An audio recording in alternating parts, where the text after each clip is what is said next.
You are listening to an American Free Press podcast.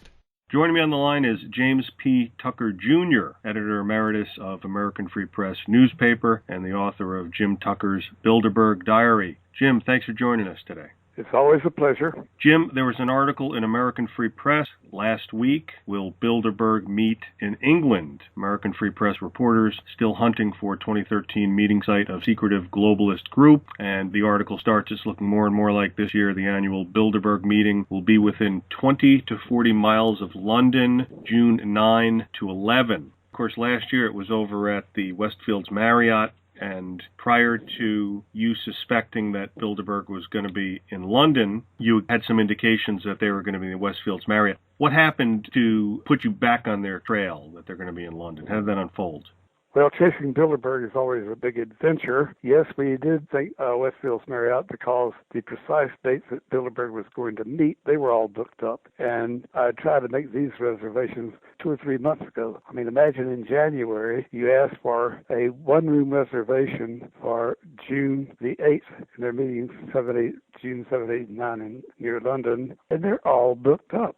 So how Bilderberg managed that, I don't know, but we thought for a while that might be where they're meeting because they were all booked up, could not even take one reservation for that weekend, could not rent a conference room because the conference rooms were all reserved, they said. And in case they'd had a tracer on my telephone, we had individuals, American Free Press readers, also try to make those reservations, and they could not.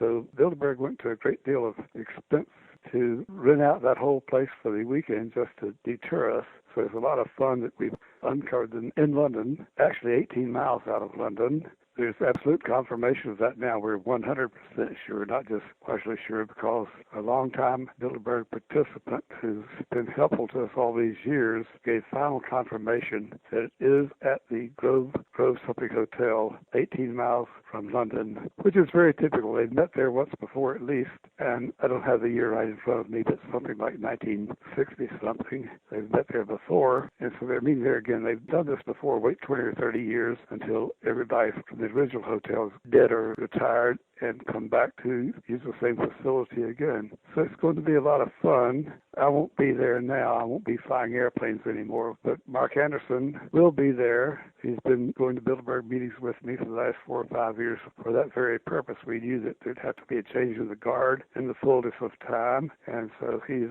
a very good investigator, very energetic, works very hard at uncovering information while Bilderberg is in progress.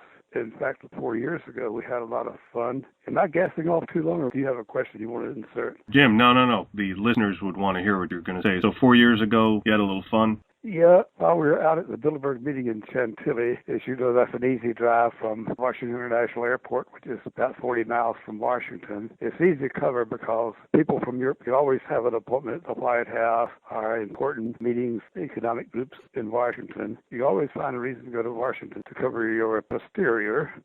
So the readers at home think, well, our president, our chancellor, or whatever, is going to Washington. But he can duck over to the Bilderberg meeting on Friday evening and Saturday, Sunday, and Monday morning, go to Washington without the word Bilderberg even surfacing. Last time they were at Chantilly, got on telephone and emails to all the Washington area papers, including the tiniest little weeklies, newspapers, and including, of course, Washington Times and Washington Post. Well, the Washington Times reporter was there working very hard, talked to him a great deal, gave him a lot of information, and a copy of the list of participants that somehow has fallen into my hands, and he did a good, thorough story. The Washington Post reporter, now this was quite comical, attended because when they learned on their email things, all these newspapers, including the Washington Times, would be there, they had to be there. And they pretended, in their story, as they reported, pretended to be surprised that so many important people were meeting. Well, Donald Graham's been attending Bilderberg since his mother first took him there in knickers when he was a little boy. Right. The late Catherine Graham. In fact, the Phil Graham, who attended Bilderberg's first meeting under that name in 1950, before had never missed a meeting. Then his Catherine Graham came out of the kitchen and became publisher of the Post, which is easy enough with their big bureaucratic staff. You don't have to have any smarts to be publisher. And she attended all those meetings, taking Donald with him. And he continued after his mother died. But he had to pretend, be quoted in the Washington Post as being, oh, just so surprised that all these important people are meeting here. Gee golly, all these people are meeting here. So were able to do a story ridiculing him for pretending, quoting himself, or having the newspaper reporter quote him as being surprised and excited about all these important people attending this Bilderberg meeting as if he wasn't inside the same meeting himself. It's so ridiculous, but it also makes it fun. All the world's a stage, right, Jim? For them, it's a stage. So how did you find out where they were going to be? How did you find out they were going to be in London? I mean, whatever you can reveal. Well, it's a year-round job chasing them down, and we found out that the hotel where they'd met once before, this from a long-time Bilderberger who seems to think that it's wrong for them to be so anonymous and has been helpful for a lot of years. So he confirmed just today, gave absolute confirmation that the meeting will be in that town in 18 miles out of London. Reconfirmed, so we're now 100% sure. But it's a year-round job. I'll be looking for next year's Bilderberg meeting this next week, too. Never too early to stop because typically their farewell breakfast on Monday morning, as they gorge themselves, a Bilderberg member of the executive committee probably will stand up and say as they're getting ready to leave, see you fellows next year in Germany or in Australia, or name the country, and details to follow in by mail in by March the 1st of next year on the actual details. But see you in Germany, and so you narrow it down to one country, then you continue the search. It's a non-stop operation. Is this the first Bilderberg you're going to miss in a while, Jim? The first one I've missed in 30 years. You sure you can't fly? Well, the tolls of time. Now I can't stand up very long. Well, I'm 78 years old, and except for smoking 4 packs of cigarettes every day and drinking hard every day, I have such good life-extending habits. You really smoke 4 packs a day? No, actually, it's only 3, and some. I never finish the 4th pack. Yeah, and what about the drinking? You were serious about that, too? Well, if you can discover a better combination than whiskey and women, you got to be a queer. Okay, so the date is now, just let me take a look at this from the article. It said June 9 to 11, but it's June 6 to 9, right? Is that what you're saying? 9 to 11. Oh, it is 9 to 11, okay. Do you think they pulled out of the United States because of you bringing attention to Bilderberg, and now basically everybody's there, and it would be harder for all these individuals and outlets to get over across the pond? Well, they don't like me very much, and I'd be embarrassed if they did. You can't blame them. But I don't hate the Bilderberg guys. It's just sneering contempt for those international criminals. Incidentally, every American who participates as committing a crime is a criminal and meeting in violation of the Logan Act. Now, under the Logan Act, Americans, individuals, can have a group meeting with federal employees. But it's got to be open. People have to be able to observe. Maybe not ask questions, but just the public has to be allowed to sit in and observe such meetings. If those meetings are closed, it's illegal.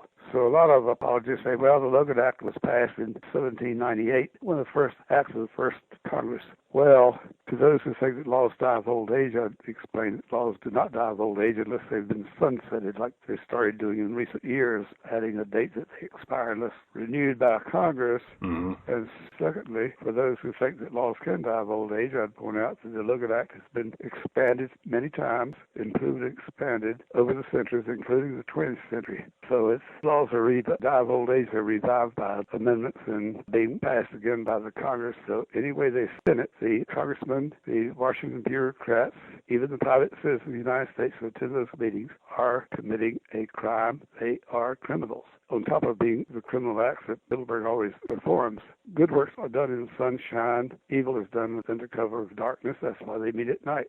Right, and of course the Logan Act is from January of 1799, and it is a United States federal law that forbids unauthorized citizens from negotiating with foreign governments. It was passed in 1799 and last amended in 1994. Violation of the Logan Act is a felony, punishable under federal law with imprisonment of up to 3 years. The text of the act is broad and is addressed at any attempt of a U.S. citizen to conduct foreign relations without authority. And that's exactly what's happening here, as you said. But I guess the law is just for the little guys, right, Jim? Well, I was off by 1 year, Logan Act passed, but I was very young then. So.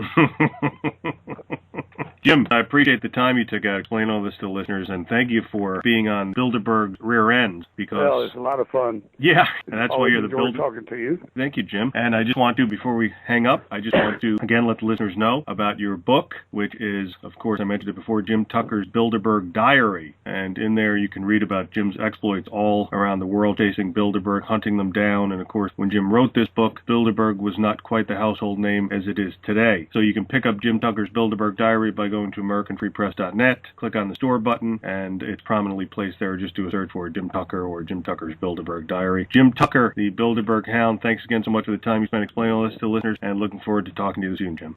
Very good. Bye.